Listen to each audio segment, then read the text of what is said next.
మళ్ళీ ఇదే same system, debt servicing డబ్బులు ఇస్తాం, శాలరీస్కి ఇస్తాం, ఎస్టాబ్లిష్మెంట్కి ఇస్తాం, లేకపోతే ఇంకా కొన్ని కంపల్సరీ చేయాల్సినటువంటి లోన్ ఇస్తాం, మళ్ళీ మిగతా స్కీమ్స్ అన్నిటికీ డబ్బు లేకుండా చేతులు ఎత్తేసి మళ్ళీ నెక్స్ట్ ఇయర్ పోతాం.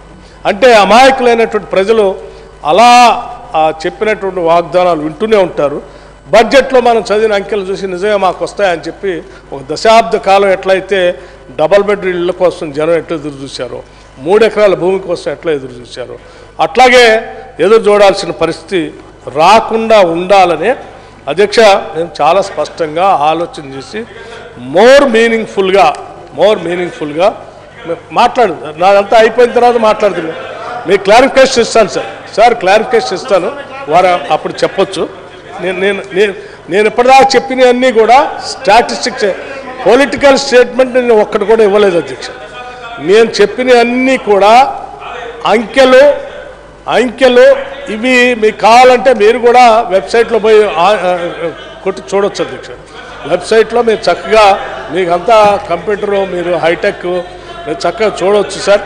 నేను అన్ని పూర్తయిన తర్వాత డెఫినెట్గా I'm coming. I'm not criticising anybody. మీరు మీకు అధ్యక్ష ఇంకా సార్ నేను ఎందుకు ఇంత ఆవేదనతో ఎందుకు చెప్తాను అంటే అధ్యక్ష, ఈ రాష్ట్రం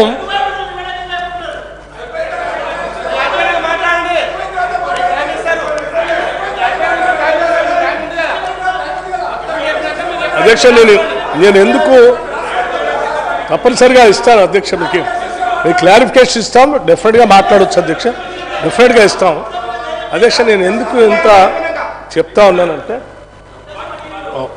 సార్ ఎందుకు చెప్తా ఉన్నానంటే మనది ధనిక రాష్ట్రం, చాలా కొట్లాడి దశాబ్దాల పోరాట ఫలితంగా తెచ్చుకున్న రాష్ట్రం, ధనిక రాష్ట్రం. దేశం అంతా మనకెళ్ళి చూస్తూ ఉంది. ఈ రాష్ట్రం తెచ్చుకున్నారు, వీళ్ళకి ఇంత ఆదాయం వస్తూ ఉంది, ఎంత బాగా అభివృద్ధి చేసుకుంటారో, వీళ్ళు చెప్పినటువంటి హామీలు అన్నిటి ద్వారా ప్రజలందరికీ సింగిల్ బెడ్రూమ్ నుంచి డబుల్ బెడ్రూమ్ అవుతాయి. భూమిలో నిరుపేద ప్రజలందరికీ 3 ఎకరాల భూమి వస్తుంది, లక్షల ఎకరాల్లో నీళ్లు పారుతూ ఉంటాయి, అందరూ బాగుపడుతూ ఉంటారని రాష్ట్రం అంతా ఎదురు చూస్తారు, దేశం అంతా చూస్తూ ఉంది. అటువంటి చూసే పరిస్థితిలో మనం ఈ రకమైనటువంటి వాస్తవాలకు భిన్నంగా ఇటువంటివన్నీ పెట్టేసి చివరికి 20% 25% గ్యాప్ ఇచ్చేసి అవన్నీ చేయకపోవటం వలన ఏమవుతుందంటే చాలా ప్రమాదం జరుగుతుంది.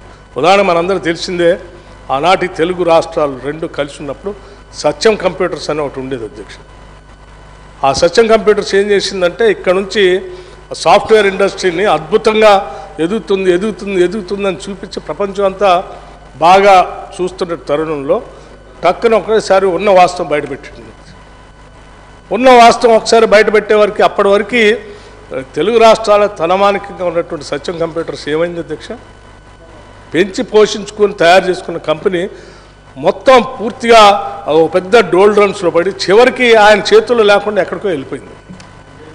అంత ప్రమాదకరమైన పరిస్థితుల్లో నెట్టువైపు ఉన్న వాస్తవాలకు దూరంగా మనం భ్రమలు కల్పిస్తూ ముందు తీసుకొని పోయి లేనిదంతా ఉన్నట్టు చూపించుకుంటూ పోతే చాలా ప్రమాదకరమైన పరిస్థితుల్లో పోతాం.